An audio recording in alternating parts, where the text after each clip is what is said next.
Today, we're diving into an investor presentation from Nvidia, a pivotal company leading the AI era. This document covers the first quarter of their fiscal year 2027, or Q1 FY27, and was released in May 2026. For those new to investing, fiscal year refers to a company's specific 12-month financial reporting period, which often differs from the standard calendar year, and understanding this distinction is crucial for accurate analysis. This slide clearly illustrates Nvidia's impressive revenue performance, a critical indicator for any business. Let's observe the trend in this chart. In Q1 FY26, the first quarter of fiscal year 2026, Nvidia reported $44.1 billion in revenue. Just 1 year later, in Q1 FY27, this figure surged to an astounding $81.6 billion. This represents a near doubling of revenue in a single year, a truly remarkable achievement. This robust growth stems from a diverse end customer base, ranging from hyperscalers to model builders, AI clouds, enterprise on-premise solutions, and even sovereign customers.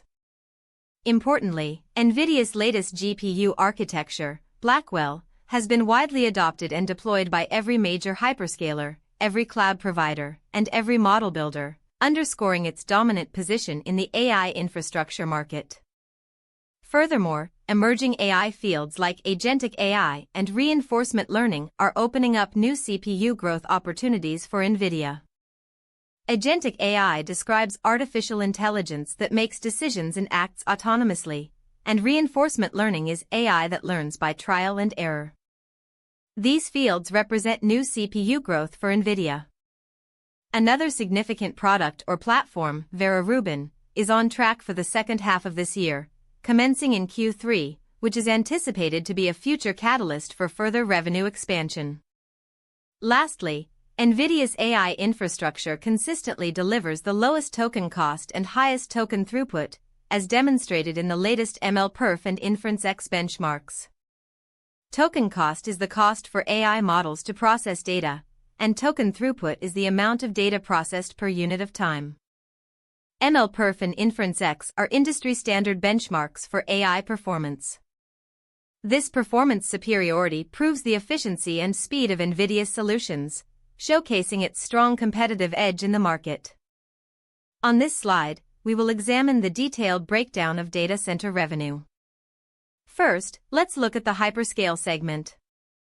Hyperscale refers to ultra-large cloud service providers such as Amazon AWS, Microsoft Azure, and Google Cloud.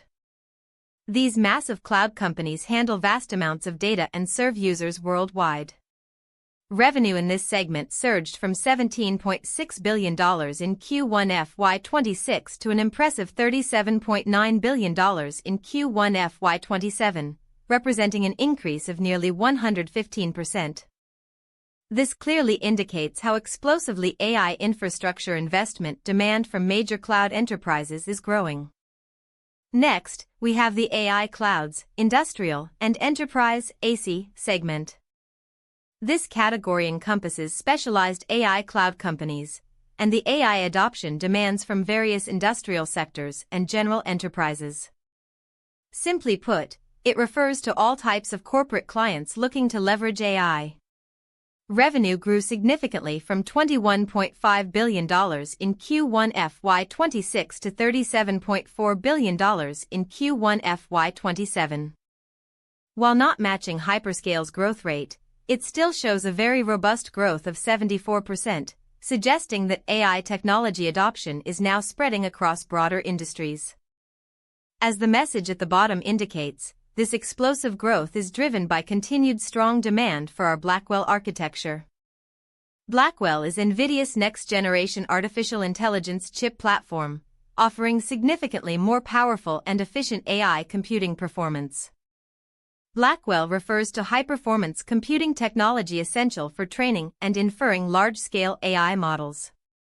Overall, this data vividly illustrates how actively the global data center market is investing in the AI transition. On this slide, we will examine the trend of gross margin, a key indicator of a company's core profitability. Gross margin is the ratio calculated by subtracting the cost of goods sold, the direct costs of producing goods, from revenue, and then dividing that by revenue. It's a crucial metric showing how much profit a company makes from each sale after covering direct production costs. Looking at the GAAP, generally accepted accounting principles, figures on the left, the gross margin, which was 60.5% in Q1 FY26, surged significantly to 74.9% in Q1 FY27, marking an impressive 14.4 percentage point increase. GAAP refers to the standardized accounting rules that companies must follow when preparing financial statements, enhancing comparability across businesses. Similarly, the non-GAAP figures on the right show a remarkable growth from 60.8% in Q1 FY26 to 75% in Q1 FY27, an increase of 14.2 percentage points. Non-GAAP metrics are used by management to present a clearer picture of the company's operational performance by excluding certain one-time or non-recurring items. The primary reason for this substantial improvement in gross margin can be found in the explanation at the bottom. It is attributed to lower inventory provisions, which are amounts set aside to cover potential future losses from inventory that might become obsolete or lose value. In the prior fiscal year, a large $4.5 billion charge associated with H2O excess inventory had impacted and lowered the gross margin. The reduction in this provisions burden has led to a significant improvement in gross margin, which is a very positive sign indicating a fundamental strengthening of the company's profitability. This will significantly contribute to the company's future earnings growth. This slide clearly illustrates the company's operating expenses trend. Operating expenses are key expenditure items that include salaries, research and development costs, and marketing expenses necessary for a company to run its business. First, looking at the GAAP figures on the left, operating expenses dramatically increased from $5.0 billion in Q1 FY26 to $7.6 billion in Q1 FY27, a significant 52% jump. GAAP stands for Generally Accepted Accounting Principles, which are standardized accounting rules companies must follow when preparing financial statements. On the right, the non-GAAP figures also show a substantial increase from $5.0 billion to $7.4 billion, approximately 48%. Non-GAAP is a metric that excludes certain non-cash items, such as stock-based compensation, to provide a clearer view of core business performance. The substantial increase in operating expenses by both measures, as indicated by the text at the bottom, suggests the company is aggressively investing to capitalize on a multitude of future growth opportunities. While this could pressure short-term profitability, it can be interpreted as a strategic move to secure the company's long-term growth momentum. On this slide, we're looking at the trend in earnings per share, or EPS, a key profitability metric for the company. EPS is calculated by dividing a company's net income by the number of outstanding shares, making it a crucial indicator of how much profit was generated per shareholder. We see it presented under two standards, generally accepted accounting principles, GAAP and non-GAAP. First, let's examine the GAAP EPS. It surged from 76 cents in Q1 FY26 to $2.39 in Q1 FY27, representing more than a threefold increase. Next, the non-GAAP EPS also saw a significant rise, moving from 78 cents in Q1 FY26 to $1.87 in Q1 FY27. Non-GAAP figures typically exclude one-time or non-cash expenses, offering a clearer picture of a company's underlying operational performance. What's particularly noteworthy is that in Q1 FY27, the GAAP EPS of $2.39 is higher than the non-GAAP EPS of $1.87.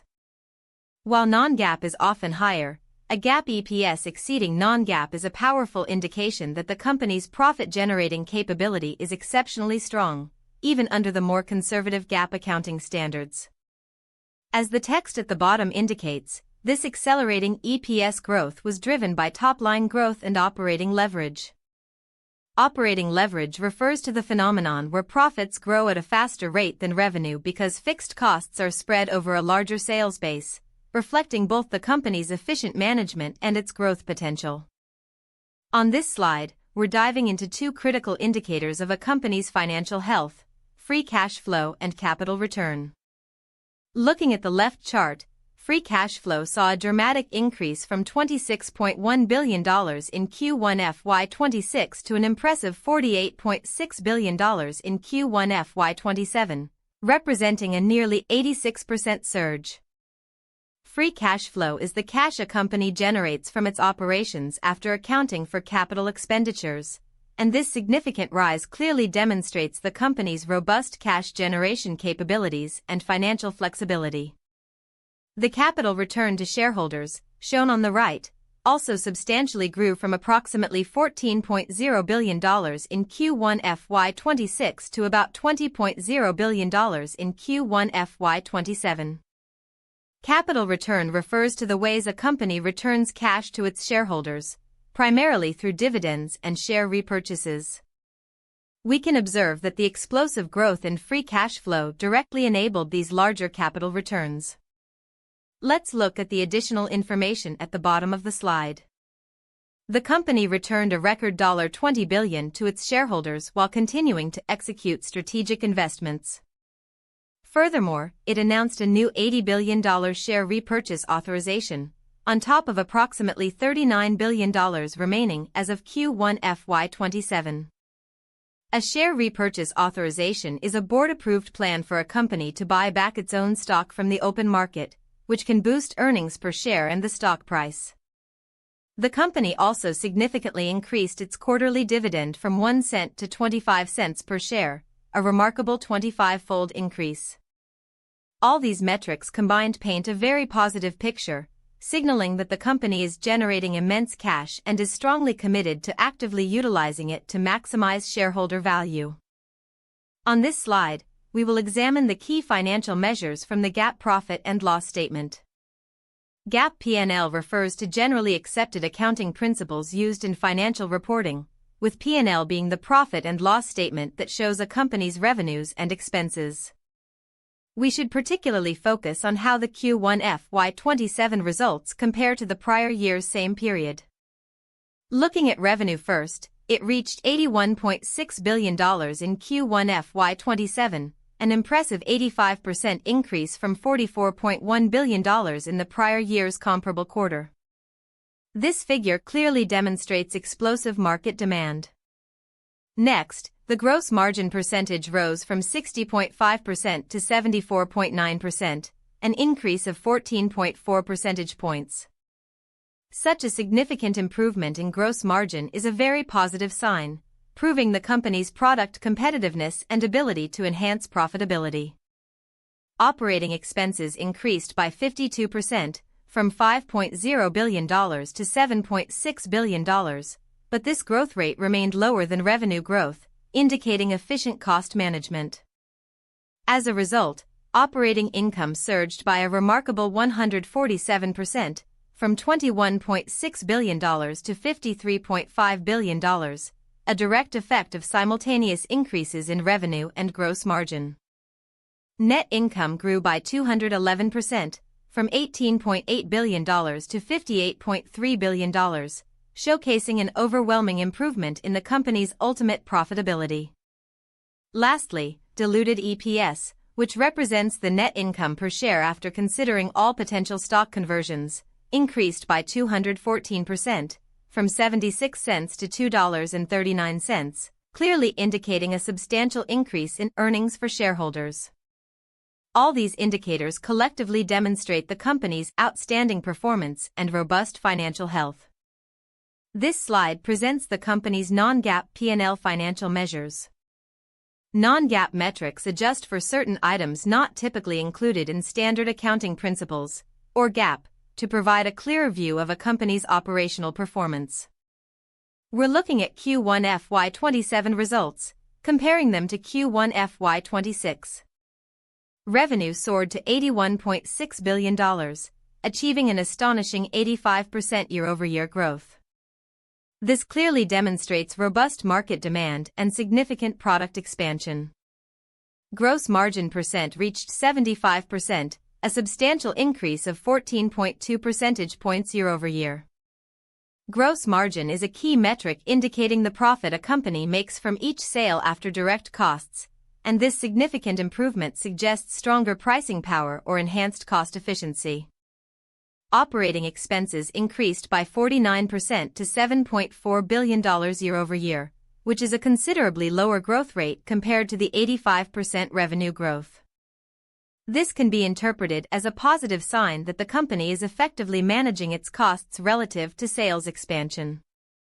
As a result, operating income surged to $53.8 billion, an explosive 147% increase.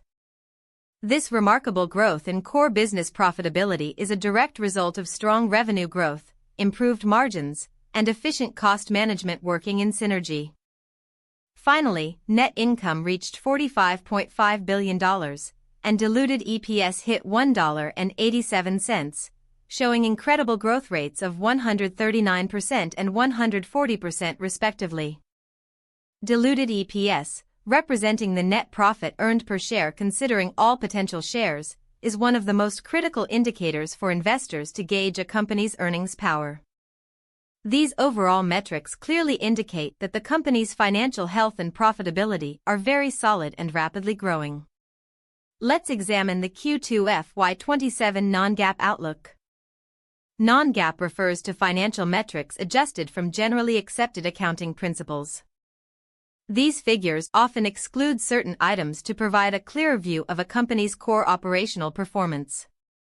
For revenue, a very strong guidance of $91.0 billion is projected, with a potential variance of plus or minus 2%. A crucial point here is that this outlook does not assume any data center compute revenue from China, which suggests potential upside if the situation in the Chinese market evolves favorably. Gross margin is projected at an impressive 75%, indicating robust market positioning and profitability. The variance is plus or minus 50 BPS, or basis points, is a unit of measure where 100 basis points equals 1%, so 50 BPS indicates 0.5%. Operating expenses are anticipated to be approximately $8.3 billion. Lastly, for the full fiscal year 2027, the non-GAAP tax rate is expected to be between 16% and 18%, excluding any discrete items or material changes to the tax environment. Overall, this outlook presents a very strong performance projection with exceptional margin levels. This slide is incredibly important as it reconciles non-GAAP to GAAP financial measures.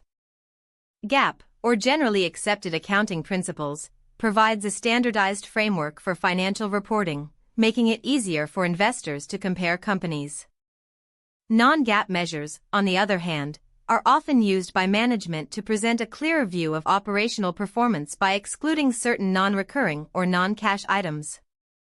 Looking at gross margin, which is revenue minus the cost of goods sold, we see remarkable consistency.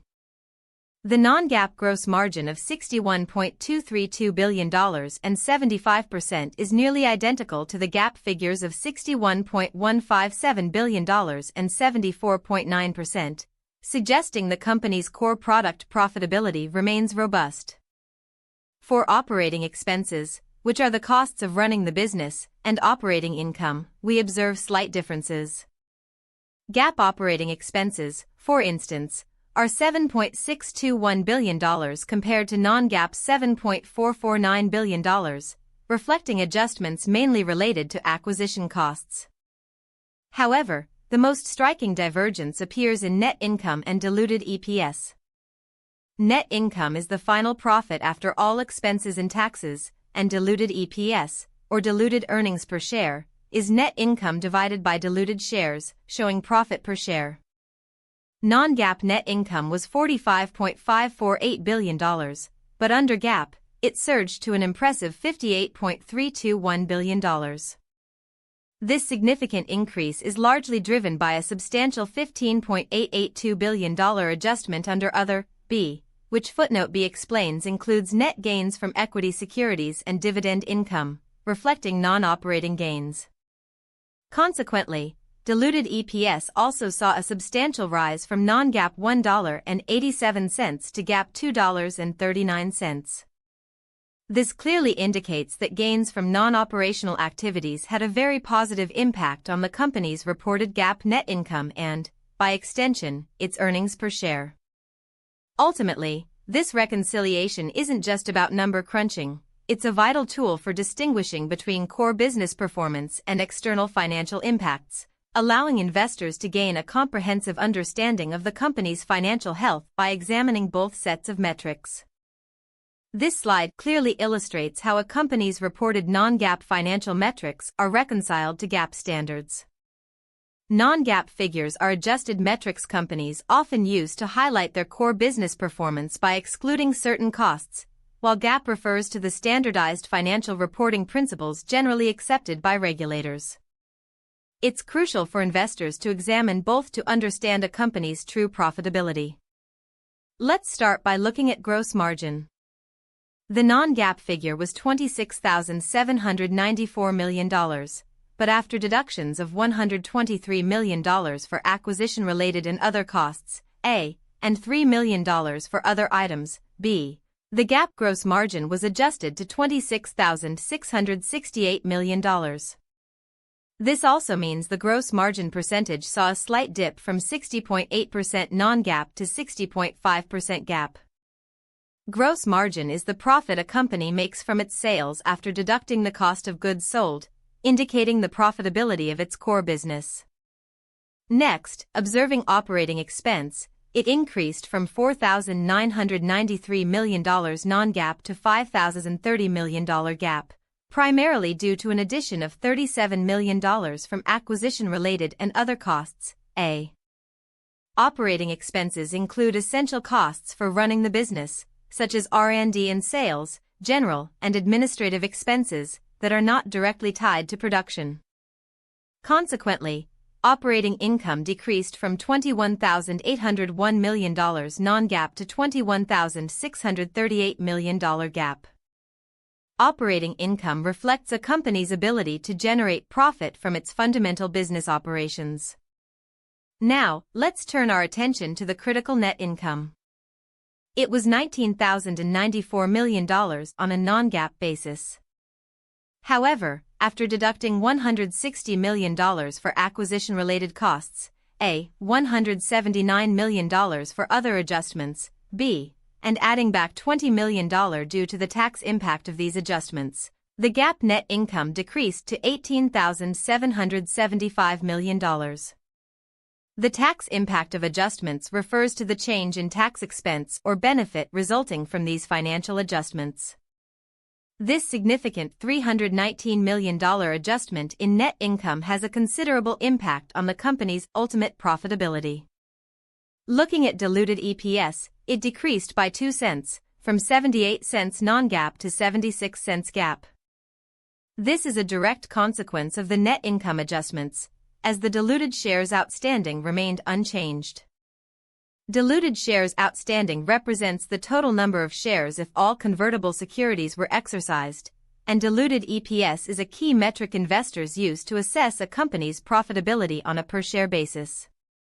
In summary, this table suggests that the non-GAAP metrics presented by the company can appear more favorable by excluding certain expenses compared to actual GAAP figures. Investors must recognize that net income and diluted EPS are lower when non-core and one-time expenses, such as acquisition-related costs or legal settlements, are included. Furthermore, it's worth noting that starting in Q1 FY27, Nvidia's non-GAAP financial measures will no longer exclude stock-based compensation expense, indicating a future change in how non-GAAP metrics will be interpreted. On this slide, we can delve into the reconciliation process from non-GAAP to GAAP financial measures. Non-GAAP metrics are adjusted by a company to present its core business performance, often excluding certain one-time expenses, while GAAP refers to the standardized accounting principles all companies must follow. Looking at the Q2 FY27 outlook, the non-GAAP gross margin is projected to be a very robust 75%. Here, the impact of acquisition-related costs and other costs is a mere 0.1%, leading to a GAAP gross margin of 74.9%. The minimal difference between these two metrics suggests that the company's core business profitability is exceptionally strong, and acquisition-related costs do not significantly burden the gross margin. Moving on to operating expenses, non-GAAP operating expenses are anticipated to be $8.3 billion. Adding the $200 million for acquisition-related costs and other costs brings the GAAP operating expenses to a total of $8.5 billion. On the operating expense side, we can see that acquisition-related costs represent an additional burden of approximately 2.4%. Through this reconciliation process, investors can transparently understand both the company's pure operational performance and its financial status, including all actual incurred costs. This slide illustrates the reconciliation of non-GAAP financial measures to GAAP, generally accepted accounting principles, measures. GAAP refers to the standard accounting principles for transparent financial reporting, while non-GAAP metrics are adjusted by companies to emphasize specific performance indicators. This table specifically shows how free cash flow, a non-GAAP measure, is reconciled to net cash provided by operating activities. Looking at free cash flow, we see a remarkable surge from $26,135 million in Q1 FY 2026 to $48,554 million in Q1 FY 2027, nearly doubling. This signifies a substantial increase in cash remaining after necessary reinvestments, indicating the company's robust cash-generating capability from its core operations.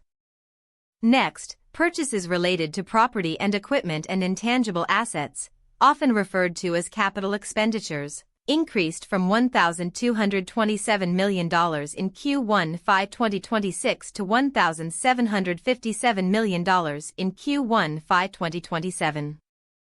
This positive trend suggests the company is investing more significantly in its future growth, such as facility upgrades or technology development. Principal payments on property and equipment and intangible assets saw a slight decrease from $52 million in Q1 FY 2026 to $33 million in Q1 FY 2027. While a smaller figure, this suggests a reduced burden from asset-related debt repayments or a shift in financing structure. As a result of these adjustments, net cash provided by operating activities, which represents the cash generated from the company's core business operations, grew substantially from $27,414 million in Q1 FY 2026 to $50,344 million in Q1 FY 2027. This nearly 83% year-over-year increase in operating cash flow clearly demonstrates the company's exceptional financial health and strong operational performance.